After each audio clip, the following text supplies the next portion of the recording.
Local paper లోనే అక్కడ ప్రస్తావన చేశాడు అతను పనిచేసే దగ్గర.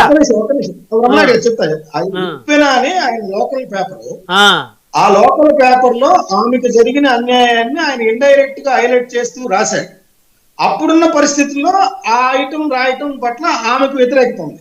అది నిజమే రాసినప్పటికీ కూడా ఆమెకు వ్యతిరేకత ఉంది.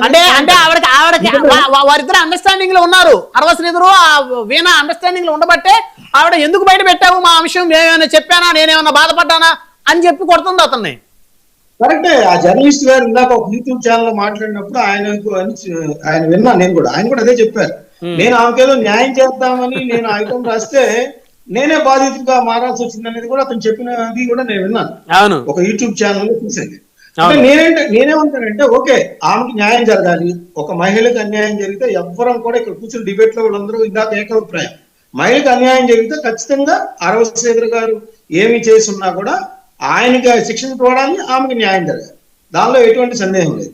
నేను ఒకటి ప్రస్తావిస్తానండి. ఇప్పుడు మన ఆంధ్రప్రదేశ్ లో ఏం జరుగుతుందంటే మహిళల్ని అర్థం పెట్టుకొని ఆ రాజకీయ పార్టీలు పబ్బం గడుపుకునే ఒక దుస్సంస్కృతి ప్రబలుతూ ఉంది. ఎప్పటి నుంచో ఉందండి, ఇప్పుడు కొత్త కాదు, ఎప్పటి నుంచో ఉంది. అన్ని ఓపెన్ గా అంటే నిష్పక్షపాతంగా చెప్పాలి. గతంలో వైసీపీ వాళ్ళని కూడా అట్లనే కూటమి వాళ్ళు అన్నారు, ఇప్పుడు వీళ్ళకి సంబంధించి వాళ్ళు అంటున్నారు. అదే సార్, అంబటి గారి మీద కానీ లేదంటే గోరంట్ల మాధవ్ గారి మీద కానీ అనంతబాబు గారి మీద కానీ ఎలిగేషన్స్ వచ్చాయి. వచ్చినప్పుడు ఆ ఎలిగేషన్స్ కి సంబంధించి వాళ్ళ పార్టీ ఎక్కడ కూడా యాక్షన్ తీసుకోలేదు. యాక్చువల్ గా పొద్దున ఒక డిబేట్ లో జరిగితే వైసీపీ ప్రతినిధి ఏమంటారంటే ఆ మహిళలకు సంబంధించి ఎవరు రిటర్న్ గా కంప్లైంట్లు ఇవ్వలేదు కాబట్టి మేము యాక్షన్ తీసుకోలేదు అని. అసలు ఆ విధమైన ఆలోచనలు కలిగి ఉన్న వాళ్ళ మీద యాక్షన్ తీసుకుంటానికి కంప్లైంట్లు ఏముంది, వాళ్ళు భయపడి రాలేదేమో. ఇప్పుడు అంటున్నారు కదా భయపడిందని, వీళ్ళు అలాగే వాళ్ళు కూడా భయపడ్డారేమో. మరి జగన్మోహన్ రెడ్డి గారు ఏం యాక్షన్ తీసుకున్నారు అనేది ఒకటి. ఇంకోటి ఏంటంటే మనకి సంబంధించిన నాయకుల మీద ఆరోపణ చేస్తే ఒక రకం. ఇప్పుడు కాదంబరి జత్వాని ఉందండి, కాదంబరి జత్వాని మీద జిందాల్ అనే వ్యక్తి రేప్ చేశారు. ఆ రేప్ ఎలిగేషన్ ఆమె కష్టపడి హైకోర్టుకి వెళ్ళిన తర్వాత కానీ ఆ కేసు నమోదు చేయలేదు ముంబై. కానీ ఆమె మీద ఏమని అన్నారు, వైసీపీ ఏముంది, ఆమె క్యారెక్టర్ అందరికీ తెలుసు అని చెప్పేసి ఆమె క్యారెక్టర్ ని అసాసినేట్ చేసే ఇది కూడా చేపట్టిన పరిస్థితి కూడా మనం చూసాం. నేననేది ఏంటంటే మహిళల మీద ఏ మహిళల మీద ఆరోపణలు వచ్చినా కూడా వాళ్ళకి న్యాయం జరిగే విధంగా రాజకీయ పార్టీలు ఉండాలి. కానీ మనకి మన పార్టీకి ఏదో లబ్ధి చేకూరుతుందని కాబట్టి దాన్ని హైలైట్ చేస్తూ వాళ్ళకి న్యాయం జరిగిందా లేదంటే ఎవరికి న్యాయం జరగలేదు. ఇందాక మనం చెప్పుకున్న అన్నింటిలో కూడా ఇన్సిడెంట్ అన్నింటిలో కూడా ఆ మహిళలందరూ బాధితులుగా మిగిలిపోయారు, ఎవరికి న్యాయం జరగలేదు. అవును, మీరు గమనిస్తే కొందరు కాంప్రమైజ్ అయ్యారు, కొన్ని వ్యవహారాలు ఇంకా అలానే ఉన్నాయనుకోండి. ఇప్పుడు ఒక విషయం చెప్తాను సార్. ఇప్పుడు దువ్వాడ శ్రీనివాస్ గారి వ్యవహారంలో దువ్వాడ శ్రీనివాస్ గారి భార్య జగన్మోహన్ రెడ్డి గారికి కంప్లైంట్ చేశారా లేదా? సంవత్సరంన్నర పట్టింది యాక్షన్ తీసుకుంటానికి, పక్కన పెడతానికి సంవత్సరంన్నర పట్టిందా లేదా? ఆ ఉత్తరాంధ్రలో ఉన్న వరద కళ్యాణి గారు చెప్పాలి దానికి యాక్షన్ తీసుకున్నారా లేదా అనే విషయాన్ని వరద కళ్యాణి గారు చెప్పాలి. నేననేది ఏంటంటే నేను వైసీపీని విమర్శించలేదు, లేకపోతే జనసేన అంకేసం రావట్లేదు, ఏం లేదు. అసలు మహిళలకు సంబంధించి ఒక ప్రజాప్రతినిధులుగా ఉన్న వాళ్ళ మీద ఎలిగేషన్స్ వస్తే ఇప్పుడు ఏ విధంగా అయితే పవన్ కళ్యాణ్ గారు పార్టీలకి దూరం పెడతా ఉన్నారో అదే విధమైన సాంప్రదాయాన్ని అన్ని పార్టీలు కనుక అనుసరిస్తే ఒక నాయకుల్లో భయం అనేది వస్తుంది. మహిళల విషయంలో మనం కనుక పిచ్చ వేషాలు వేస్తే రాజకీయాలకి దూరంగా ఉండాల్సిన పరిస్థితి వస్తుంది, రాజకీయాల నుంచి నిష్క్రమించాల్సిన పరిస్థితి వస్తుంది అనే ఒక భయం కలగాలి.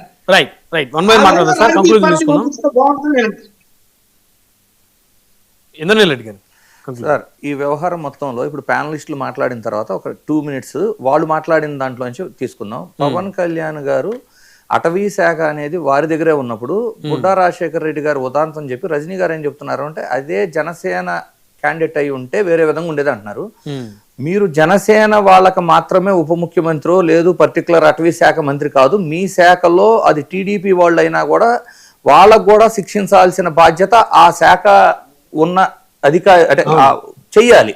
అయితే ఈ ఎంటైర్ ఎపిసోడ్ లో మీరు కానీ చూసుకుంటే శ్రీకాళహస్తి ఎపిసోడ్ తీసుకున్నా కూడా వాళ్ళ బెడ్రూమ్ లో కూడా కెమెరాలు పెట్టారు అని కోటా వినోద్ గారు అంత క్లెయిమ్ చేసి మీడియా ముందుకు వచ్చి మాట్లాడిన తర్వాత కూడా కనీసం ఒక అపాయింట్మెంట్ కూడా ఇవ్వలేకపోయారు. ఒక అపాయింట్మెంట్ వినోద్ గారికి అంటే ఒక నియోజకవర్గపు ఇన్ఛార్జిని సైతం పక్కన పెట్టేశారు. అవతల పక్క అంటే కూటమిలోనే ఉన్న టీడీపీ వాళ్ళు కనీసం విచారణ అసలు నిజమా కాదా, ఆరోపణలు నిజమా అనే ఎంక్వైరీ కూడా చేయలేదు. ఇవన్నీ ఇప్పుడు మాట్లాడుకునేవి మనం. సో నేనేమంటాను, ఇంకోటి ఏంటి, వీణ గారు డైరెక్ట్ గా జనసేన ఆఫీస్కి వచ్చి మాట్లాడచ్చుగా అన్నారు. వీణ గారు చెప్పింది నిజమో కాదో నేను ఇప్పుడు చెప్పట్లేదు. వీణ గారు ఇచ్చిన ఇంటర్వ్యూలో అయితే, అంటే ప్రెస్ మీట్ లో అయితే ఆమె ఏం చెప్పారు అంటే, పవన్ కళ్యాణ్ గారు ఓఎస్డి గారికి చెప్పిన తర్వాత ఆ నెక్స్ట్ డేనే, అంటే ఫోన్ లో కన్వీ చేసిన తర్వాత, ఇది చెక్ చేసుకోవాలంటే ఫోన్ రికార్డ్స్ ఆమె చెప్పిన స్టేట్మెంట్ అకార్డింగ్ లో చెక్ చేసుకోవచ్చు. ఇప్పుడు నేనేమి ఇది జరిగిపోయిందని ప్రూవ్ అంటే కన్ఫర్మ్ చేయట్లా. ఆమె చెప్పిన స్టేట్మెంట్ వైజ్ ఆ ఓఎస్డి గారికి చెప్పిన నెక్స్ట్ డేనే ఆ లెటర్ రిలీజ్ చేశారు.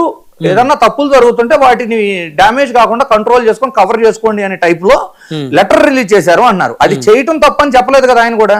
గతంలో వైఎస్ఆర్సీపీ మీద వాళ్ళు ఆరోపణలు చేసినప్పుడు కూడా, ఏది రాంబాబు గారి విషయం అవ్వచ్చు, ఇట్లా గోరంట్ల మాధవ్ గారి విషయం అవ్వచ్చు, అవంతి గారి విషయం అవ్వచ్చు, కొన్ని సందర్భాల్లో అది మితిమీరి అసెంబ్లీ సాక్షిగా, నేను ఇది కూటమా అంటే జనసేన వాళ్ళు అన్నారా టీడీపీ వాళ్ళు అన్నారా అట్లా అసెంబ్లీలో కూడా ప్రస్తావించిన సందర్భాలు ఉన్నాయి.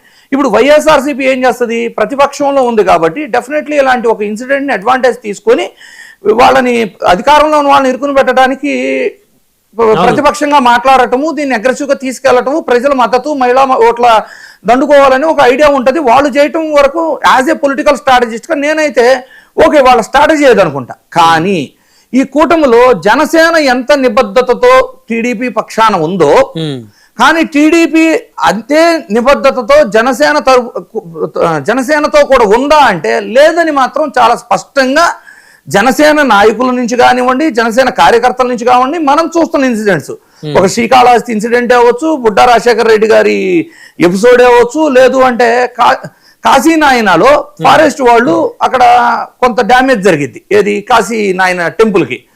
డ్యామేజ్ ఏమో పవన్ కళ్యాణ్ గారికి, ఎందుకంటే ఆ శాఖ ఆయన దగ్గర ఉందని. ఆయన ఏం తెలిసి పంపించి ఇంటెన్షనల్ గా చేయరు కదా. కానీ దాన్ని వెళ్ళి కవర్ చేసి దీన్ని నేను రీఎస్టాబ్లిష్ చేస్తాను నేను కూడా పవన్ కళ్యాణ్ గారిని తీసుకెళ్లకుండా లోకేష్ గారు వెళ్ళి అడ్రస్ చేస్తారు. సో ఇవన్నీ ఎలా ఉంది అంటే, అంటే జనసేన ఎంత కమిటెడ్ గా కూటమి తరపున ఉందో అంతే కమిటెడ్ గా టీడీపీ అయితే లేదు అనేది పలు సందర్భాల్లో కనబడుతుంది. ఎస్పెషల్లీ ఇప్పుడు అరవ శ్రీధర్ గారి ఎపిసోడే మళ్ళీ వద్దాం ఒకసారి.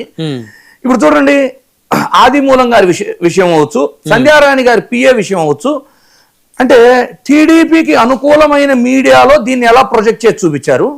ఈ రోజున అరవ శ్రీధర్ గారి ఎపిసోడ్ ని నిన్నటి రోజున మహాన్యూస్ లో ఎలా చూపిస్తారు, ఆ లెటర్ రిలీజ్ చేశారా అంటే ఆయనకు ముందే తెలుసా, తెలిసి కూడా డ్యామేజ్ జరిగిందా అంటే, ప్రతిపక్షంలో ఉన్న వైఎస్ఆర్సీపీ వాళ్ళు ఓట్లు రాజకీయం కోసం చేయటం కొంత